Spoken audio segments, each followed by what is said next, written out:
What's up everyone, Cubeologist here again, and today we've got the 10th week of the road to sub-20. Now I will let you know that I get pretty close to sub-20 this time, so I feel like I'm getting better, but I didn't quite break over, so we didn't get there. But I've had a lot that actually happened this week.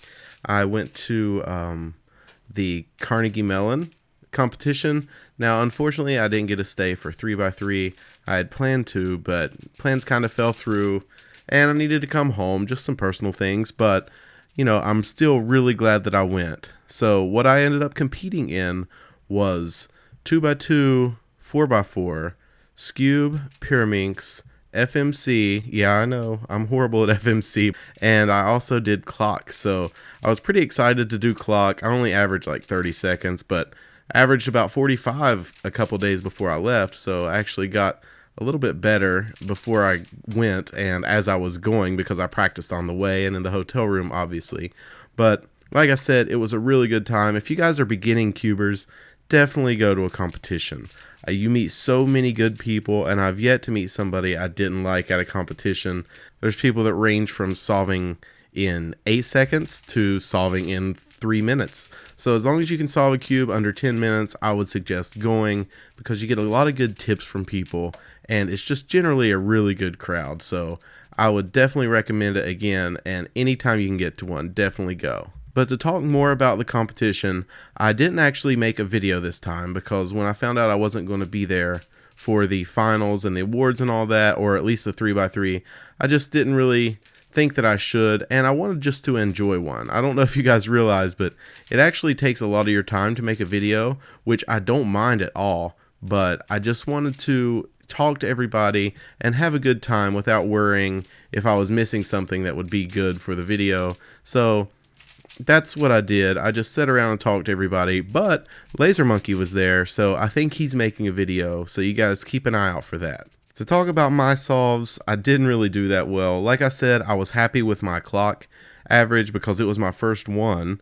I still got blown away. The guy that holds the North American record was there, Evan Liu, and I think that's how you pronounce his name. Sorry if I'm incorrect, but he was averaging 5 or 6 seconds, so definitely didn't touch the podium by any means. I was probably last, but I still had a really good time, and I think clock's something that I'm going to start practicing.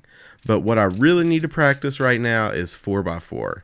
Now, I'm kind of playing with the idea of doing like a road to sub 130, or not necessarily that much of a copy of my current series, but some type of 4x4 series in the future once I hit sub 20 or sub 15 on 3x3, because I did not even get a sub 2 single on 4x4. The cutoff, soft cutoff, was a 2-minute solve, and my best one was 2:05.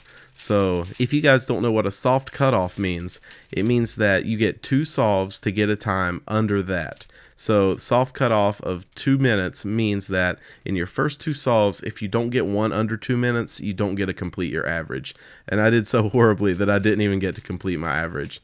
So that's something I definitely want to improve. And if you guys have any suggestions as far as videos I should watch or anything like that, go ahead and let me know in the comments. I already use Yao, but I have really bad look ahead when it comes to, well, anything basically, but it's especially bad whenever I'm looking for those first 3 pairs of cross edges that you make in Yao.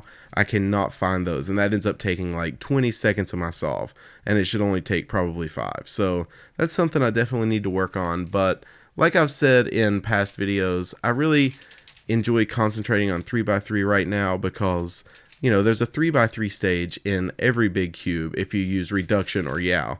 So I'm not too upset with getting faster at 3x3, and that's something that's actually happening. So to talk about 3x3, I feel like I'm getting faster.